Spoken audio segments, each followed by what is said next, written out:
What's up, guys? My name is Elias, and after 13 years, a new scary movie is officially dropping in theaters. So it's time to watch, review, and rank every movie in this scary movie franchise, concluding with 2013's Scary movie. Now, for the longest time, to this day actually, I've held the first four scary movies to the highest regard. Not only did they help craft my love for spoof movies, but each one is iconic in its own way.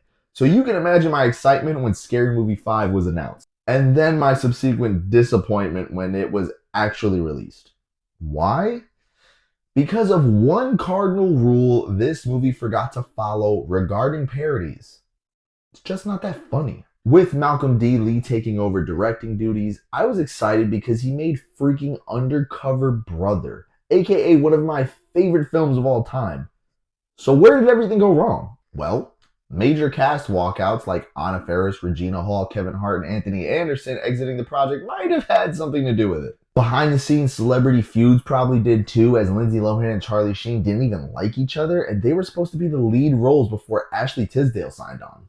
But perhaps the biggest thing was the production's major overhaul of its whole creative team, which means working with a different script. And when you toss the writers that were involved with the first four movies, you bring in unproven talent that could make or break your film.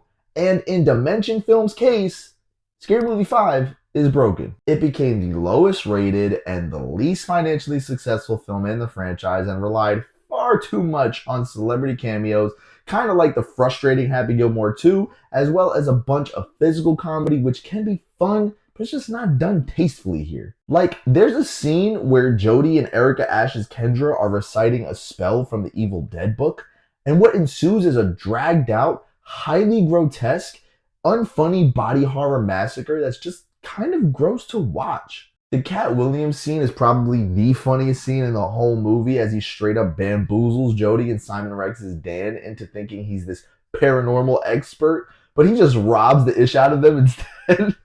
I have to believe he improvised most of it too, because there's no way that they wrote that. I feel like I should take the time to name all of the stupid things that happen in this movie, but I won't. If you're genuinely curious, go on YouTube and look up some clips. I can't do it.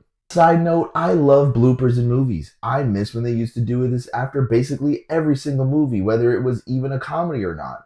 But when they're way funnier than the actual movie itself, I feel like there's a problem. Real quick before I give you my final thoughts, if you want to know my official rating of the movie, click the link in the description below and check out my letterbox at Takes with Eli, along with my other socials where I post stuff like this all the time. Let's get back to it. Overall, Scary Movie 5 is simply what happens when you don't put any kind of love into your art. With a troubled production, a drawn-out cold open, and a lack of class, Scary Movie 5 was fighting a losing battle from the jump. So, not only is it a waste of everyone's talent that was involved, but it's also a borderline waste of time. But that's it, guys. If you enjoyed this video, remember to get in my comments with your thoughts on 2013's Scary Movie 5, as well as if you're looking forward to my ranking of every scary movie in the franchise. But until then, take care and God bless.